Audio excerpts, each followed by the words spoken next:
தமிழ்நாடு விளையாட்டு மேம்பாட்டு ஆணையம் சார்பில் சென்னை மெரினா பெசன்ட் நகரில் அமைக்கப்பட்டிருந்த பெரிய திரையில் ரசிகர்கள் போட்டியை கண்டுகளித்தனர். ரொம்ப ஜாலியா இருந்துச்சு. நான் ஒன்னு விராட் கோலி தான் அடிக்கல, ஒரு ரன்ல அவுட் ஆயிட்டாரு. அதான் ரொம்ப கஷ்டமா இருக்கு. நான் விடுங்க, இந்தியா ஜெயிச்சிச்சு, அது போதும். ரோஹித் சர்மா அடிச்சாரு. மைண்ட் செட்டே தோத்துருவோமான்ற மாதிரி போயிடுச்சு. அதுக்கப்புறம் சரி இருக்கிறாங்க ஹார்டிக் வந்ததுனால தான்.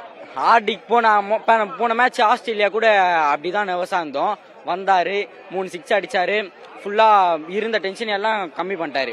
அதே மாதிரி தான் அந்த ஒரு ஹோப் இருந்துச்சு ஹார்திக் பாண்டியா வந்து அடிப்பான்ட்டு. அதே மாதிரி வந்தாரு, நல்லா ஆடினாரு. ராகுல் ப்ரோ வேற லெவல் ப்ரோ, கிளாஸ் ப்ரோ ராகுல். இது வந்து சூப்பரா கொண்டு போய் அதை எந்தெந்த இடத்துல ஸ்லோவா ஆடணுமோ அந்த இடத்துல ஸ்லோவா ஆடி, எந்த இடத்துல பவுண்டரிஸ் கொண்டு போகணுமோ கரெக்டா கொண்டு போய் கரெக்டா முடிச்சாங்க. India super win. கோலி ஒழுங்கா பெர்ஃபார்ம் பண்ணலதான். பட் வந்து அவர் பாகிஸ்தான் எந்த டீம் அடிக்கணுமோ அந்த டீம் அடிச்சாரு. பிளஸ் வந்து செமிஃபைனல் சூப்பரா ஆடி இருந்தாரு.